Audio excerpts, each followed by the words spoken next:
আসসালামাইকুম। Hello guys, আপনারা সবাই কেমন আছেন? আশা করি সবাই ভালো আছেন। পরবর্তী আরেকটি ভিডিও নিয়ে চলে আসলাম। আজকে ভিডিওর থাম্বনেল দেখে বুঝতে পারছেন কী বিষয় নিয়ে ভিডিও বানাচ্ছি। আপনারা যারা ছবি রিসাইজ বা রিডিউস করতে চান বা সাইজ করতে চান বিভিন্ন কাজের জন্য, বিভিন্ন অ্যাপ্লাইয়ের জন্য, আমরা আজকে সেটা দেখাবো কিভাবে সাইজ করবেন ছবি। আমরা প্রথমে গুগলে চলে যাব। গুগলে ক্রোম বা গুগলে চলে যাবেন। প্রথমে গুগলে চলে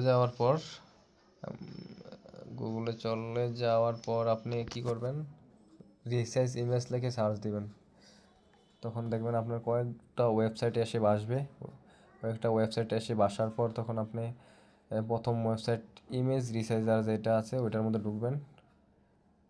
ঢোকার পর এখানে দেখতে পাচ্ছেন ইমেজ রিসাইজার, সিলেক্ট ইমেজে টিক দিবেন, ক্লিক করবেন। ক্লিক করার পর তখন আপনাকে ফাইলের ভিতরে নিয়ে যাওয়ার চেষ্টা করবে। তখন আপনি ফাইলে যাবেন। ফাইলে গেলে বা মোড যেই থ্রি অপশন থাকে ওটার মধ্যে যাবেন। ফাইলে ওইখানের মধ্যে আবার ফাইল থাকবে। ধরেন আমি ফাইলে গেলাম। ফাইলের মধ্যে ধরেন আমি একটা ছবি আপলোড করলাম এখানে। আপলোড করার পর অনেকের হয়তো আবার গ্যালারিতেও নিয়ে যাবে। আমাকে ফাইলে নিয়ে গেছে। আপনি যাদের ফাইলে নেবে তাদের ফাইল থেকে দিতে হবে জেপিজি। আর যাদের ফাইল থাকবে না তাদের ফাইল থেকে দেওয়ার দরকার নেই। তারা চাইলে থেকে দিতে পারবেন ফটো বা আপনার গ্যালারিতে যেই ছবি থাকবে ওইটা। এখন আমরা কি করব, তখন আমাদের ছবি অলরেডি ডাউনলোড হয়ে গেছে। এখন আমরা রিসাইজ সেটিংয়ে চলে যাব। রিসাইজ সেটিংয়ে চলে যাওয়ার পর এখানে আমরা দেখেন যে অনেক ছবির মধ্যে হাইট, কিছু কিছু অ্যাপ্লিক্যান্ট কিছু হাইট চায়। তখন 400x400, 300x200 এরকম হাইট চায়। তখন আপনি এখানে এত পিক্সেল চায়, তখন আপনি লক অ্যাকসেপ্ট রেশিও এটা আপনি ক্লিক করে বন্ধ করে দিবেন, না হলে আপনার ছবি সাইজ হবে না।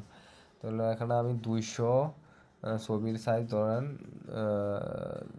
280x300 দিলাম, হাইট 300, ছবির উইথ হাইট দিলাম। লক অ্যাকসেপ্ট রেশিও দেখতে পাচ্ছেন এখানে উইথ এবং হাইটের নিচে, ওইটা কিন্তু অবশ্যই ক্লিক করে বন্ধ করে রাখবেন। এখন আমরা দিব এটা কয় কেবিতে দিব, আসলে এটা কয় কেবি করতে চাই আমি। ধরেন আমি যদি এটা 200 কেবি করতে চাই তাহলে আমি 200 কেবি লিখবো। 200 কেবি লিখে রিসাইজ ইমেজ লিখবো। তখন আমার ছবি প্রসেসিং হয়ে যাবে। যতটুকু দিবেন ততটুকু আসবে। সাইজ কেবিটা হয়তো একটু কম আসতে পারে, কিন্তু আশা করি যতটুকু দিবেন অতটুকু মধ্যেই আসবে আর কি, আর বেশি যাবে না। এখন দেখেন আমি সাইজ দিয়েছি, পিক্সেল দিয়েছি 280x300। আচ্ছা, আশা করি ভিডিওটি বুঝতে পেরেছেন কীভাবে সাইজ করতে হয় ছবি, আপনারা বুঝে নিয়েছেন। আশা করি পরবর্তী ভিডিওর জন্য অবশ্যই আমার কমেন্ট শেয়ারের মাধ্যমে জানিয়ে দিবেন এবং পাশে থাকা বেল আইকনে ক্লিক করবেন। এখানে এরপর হচ্ছে আপনার ডাউনলোড দিতে পারবেন। এখান থেকে ডাউনলোড অপশানে গিয়ে ডাউনলোড দিয়ে আপনার ছবির মধ্যে ঢুকতে পারবেন। আমি ডাউনলোড দিলাম। ডাউনলোড দেওয়ার পর এখানে দেখতেছে ডাউনলোড এগেইন, আমার 2বার ডাউনলোড হয়ে গেছে।